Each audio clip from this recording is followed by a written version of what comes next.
Bonjour, si vous suivez ce podcast en direct, c'est-à-dire si vous l'écoutez au moment où je le publie, vous avez remarqué que j'ai perdu en régularité depuis les dernières vacances scolaires. Alors il y a plusieurs facteurs qui expliquent ça.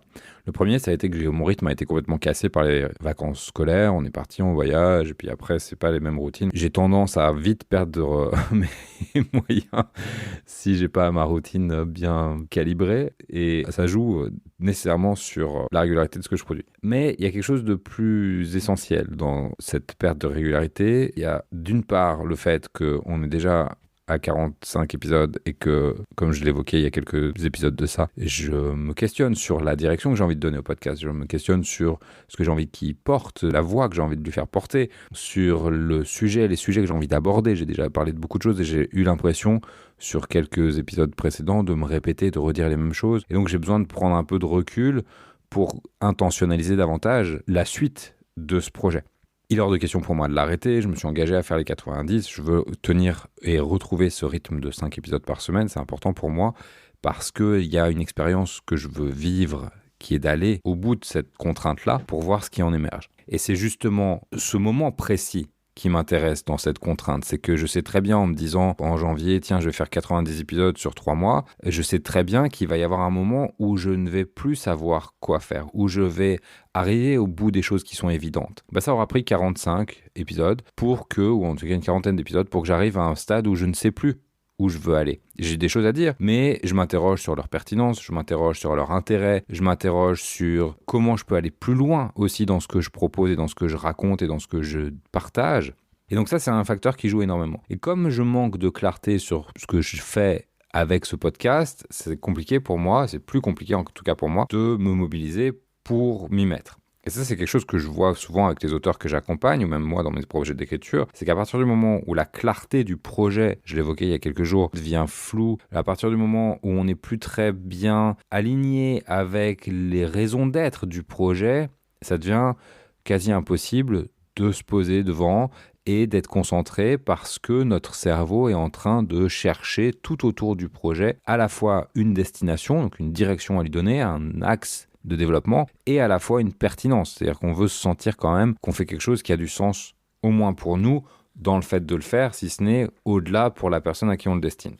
Donc il y a ce premier facteur. Pour ça, je prends le temps de réfléchir, je prends le temps de faire de l'écriture automatique, je prends le temps de continuer à enregistrer des épisodes, de tenter des choses. Là, j'ai publié des extraits d'un manuel que je suis en train d'écrire sur la narration des émotions, qui fait suite à un atelier que j'ai donné pendant 9 semaines récemment. C'est un test, je me dis tiens, qu'est-ce que ça donne ? Est-ce que ça me plaît ? Est-ce que c'est intéressant ?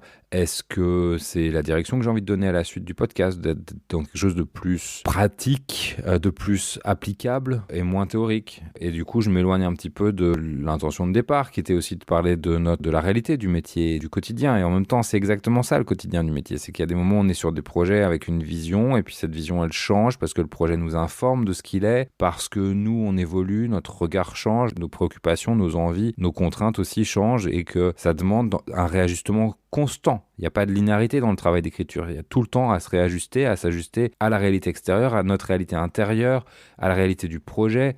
Et ça demande une agilité qui n'est pas évidente, qui s'entretient, qui se développe et qui demande d'avoir cette capacité à remarquer quand les choses ont changé. Et ça, c'est difficile, je trouve, quand je suis dans un projet, personnellement, et dans ce que j'entends des auteurs que j'accompagne, ça a l'air d'être partagé par pas mal de personnes. Quand on est dans un projet, on est pris dans un élan, dans une dynamique productive, créative, et quand cet élan s'arrête, c'est compliqué de se dire que c'est parce que notre regard doit changer. Ça demande un effort de décrochage où on va se dire, tiens, en fait, il faut que j'arrête d'être en relation avec le projet de la même façon que la façon que j'avais d'être en relation avec le projet jusqu'à maintenant, et que je le regarde sous un autre angle, et que je l'interroge sous un autre angle. Qu'est-ce qui a changé ? Qu'est-ce qui a mûri dans mon rapport au projet ? Qu'est-ce qui a mûri dans le projet lui-même qui demande que je l'aborde à partir de maintenant d'une manière différente ? Et j'en suis là avec le podcast, et forcément, ça devient compliqué de faire 5 épisodes par semaine, et c'est en persévérant, et c'est en essayant, et l'autre jour j'ai effacé un épisode parce que ça ne m'allait pas, et c'est en me rendant compte que je n'y vais pas, que j'y vais, que je fais marche arrière. C'est là-dedans que ça va se passer. C'est-à-dire qu'il faut vivre cette expérience-là. On a souvent tendance à vouloir décrocher de cette expérience-là, à se dire si c'est pas fluide, c'est qu'il y a quelque chose qui va pas, donc il faut que je fasse autre chose. Effectivement, quand c'est pas fluide, c'est qu'il y a quelque chose qui va pas et il faut faire autrement, mais il faut pas faire autre chose. C'est là qu'est la nuance. C'est-à-dire que faire autre chose, ça veut dire chercher un autre projet, ça veut dire faire une autre activité. Or, dans cette lutte, le fait de rester avec le projet, j'ai l'impression d'avoir déjà parlé de ça, dans le fait de rester en tension avec le projet, on peut faire sortir quelque chose de nouveau. Et l'autre fois, j'en avais parlé, je me souviens, c'était au tout début, de façon un petit peu abstraite. Là, je suis dedans. Et donc, je peux d'autant mieux témoigner du fait que c'est difficile. C'est inconfortable, c'est insatisfaisant. Je me pose des questions sur la justesse de ce projet finalement. Est-ce que ça vaut le coup? Est-ce qu'il y a une grande tentation qui est là de dire en fait c'est fini, ça valait pas le coup, j'arrête, tant pis pour les 90 épisodes. Mais justement parce que j'ai pris cet engagement au préalable, je me suis pas laissé ce choix-là. J'ai pas du tout envie de me regarder et de me dire t'avais dit que tu ferais 90 et tu les as pas fait. Ça me dérange pas de me dire que j'avais dit que je ferais 5 épisodes par semaine et de finalement pas y arriver à certaines périodes. Parce que je sais que je vais le retrouver ce rythme-là, parce que j'ai confiance dans le fait que je vais le retrouver, parce que j'ai une idée des leviers sur lesquels je peux appuyer pour le retrouver. Alors, j'ai pas de certitude, et c'est important aussi d'être OK avec cette incertitude. Donc ça, c'est un des facteurs. L'autre facteur, c'est que je suis rentré en phase de production sur des projets, et que ça me demande de l'attention, ça me demande du temps, ça me demande d'être dans une forme d'immersion aussi avec les projets qui fait que c'est un petit peu plus difficile pour moi en ce moment de jongler entre les différents projets sur lesquels je suis. Et ça arrive aussi tout le temps dans le travail créatif. Et quand ça arrive, quand tout d'un coup, vous étiez sur un roman et puis un éditeur vous appelle et vous propose de faire autre chose, ou un concours, ou un appel à texte, ou peu importe, vous pouvez pas toujours dire non. Vous n'avez pas toujours envie de dire non. Parfois, on va dire non, je suis déjà sur un truc, je le ferai pas. Mais parfois, on a envie aussi de faire autre chose. On a envie de préserver cette relation qu'on a avec cet éditeur-là, par exemple. Ou alors, on a simplement le projet nous enthousiasme. Ou alors, on a juste envie de continuer à faire plein de choses. Peu importe la raison, finalement. Il peut y avoir des moments où, comme ça, vous allez faire rentrer des nouveaux projets qui sont à d'autres stades de développement que le projet sur lequel vous étiez. Et ça va chambouler votre organisation. Forcément, quand j'avais que le podcast, c'était facile pour moi. Je faisais un petit peu d'écriture le matin, et puis après, à partir de 10h30, 11h, hop, j'écrivais mon podcast, j'enregistrais, je le montais et je le publiais. C'était simple, c'était évident, parce que c'était le projet principal. Maintenant que c'est plus le cas, il faut que je questionne mon organisation. Et ça, c'est important, je crois, en termes de méthodologie dans notre travail d'écriture. Et quand on parle de durabilité, il y a aussi cette notion de s'autoriser à revoir nos process. C'est-à-dire que le process créatif ne change pas. Les étapes de la création, le fait de penser le sujet, d'avoir une trame, d'enregistrer, de faire le montage, tout ça, ça reste les mêmes étapes. C'est les mêmes systématiquement. Et je ne vais pas réinventer un processus qui fonctionne. Ce qui change, c'est l'organisation. C'est-à-dire que le processus d'organisation dans lequel j'étais, qui était de me dire très bien, le podcast étant mon projet principal, c'est ce que je vais faire en priorité dans ma journée. Et tant que j'ai pas fait ça, je me concentre pas vraiment sur autre chose, je m'occupe pas d'administratif, je m'occupe pas de communication, je m'occupe de rien d'autre, je fais le podcast. Et ça peut plus fonctionner parce que maintenant, le podcast il est toujours important, mais j'ai un projet qui est devenu davantage prioritaire parce que c'est un projet en collaboration, et c'est un projet avec une échéance, et c'est un projet qui m'engage contractuellement à un certain calendrier. Ok, bon, ça c'est très bien.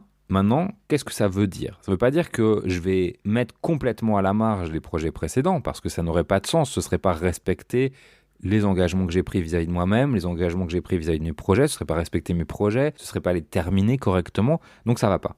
On ne peut pas être dans le déni de la friction que ça crée entre le projet actuel et le projet précédent, et les difficultés d'organisation que ça pose.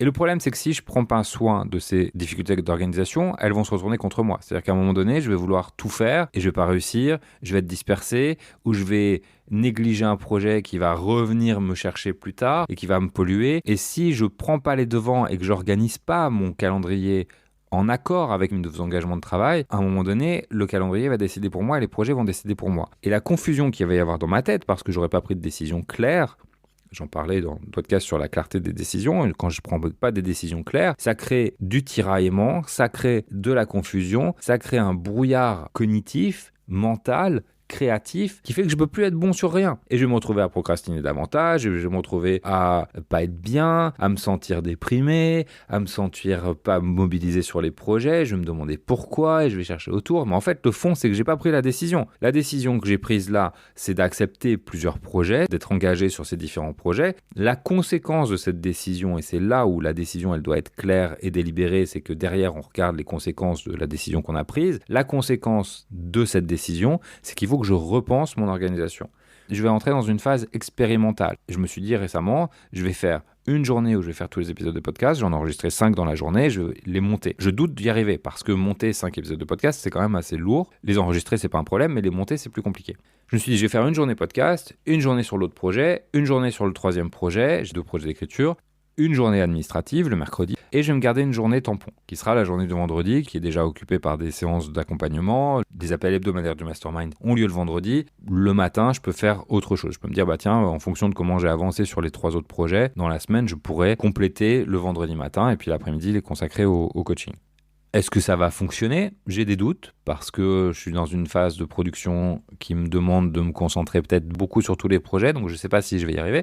On va voir, je vais tester des choses, ce qui veut dire que la publication du podcast est encore un petit peu incertaine. C'est pas gagné que j'arrive à refaire 5 épisodes par semaine tout de suite, mais je travaille à clarifier les différents points que j'ai abordés aujourd'hui, de mieux comprendre où je vais avec ce projet et de repenser mon calendrier à l'aune des changements qu'il y a eu dans mes engagements professionnels pour pouvoir retrouver la régularité qui est importante pour moi.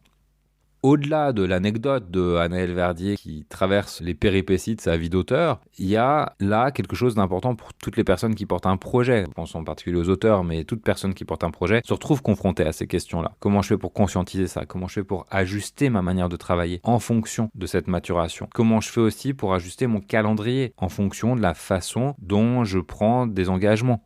Donc voilà un petit peu où j'en suis. J'espère que ça vous sera utile à vous aussi et que ça pourra faire écho à certains moments de vos vies. Si vous êtes sur un seul projet en ce moment, je suis un petit peu envieux et en même temps non, parce que j'ai choisi tous les projets sur lesquels je suis et j'aime cette tension, j'aime ces problématiques qui se posent quand on est dans plein de choses à la fois et j'adore ça en fait. Si vous êtes sur plusieurs projets et que vous ressentez un peu de confusion et que vous ressentez un petit peu de difficulté à vous y mettre, peut-être que vous trouverez dans cet épisode de quoi vous aiguiller vers un peu plus de fluidité, un petit peu plus d'aisance. Je vous remercie de votre écoute. Si vous aimez le podcast, n'hésitez pas à le partager. Et moi, je vous dis à très bientôt. Bienvenue dans Une page à la fois, le podcast des auteurs soucieux de construire une pratique durable et qui leur ressemble. Vous faites maintenant partie d'un petit groupe d'auteurs qui essaient de transformer la vie de leurs lecteurs à travers des livres pensés pour donner une expérience mémorable aux lecteurs et les submerger d'émotions. Mais parce que le système repose sur l'exploitation des auteurs, nous cherchons à travailler différemment. Nous devons être plus malins. Nous le faisons à travers une pratique consciente et audacieuse, et ce podcast vous donne un aperçu de la vie quotidienne d'un auteur indépendant. Prêt ? On est parti.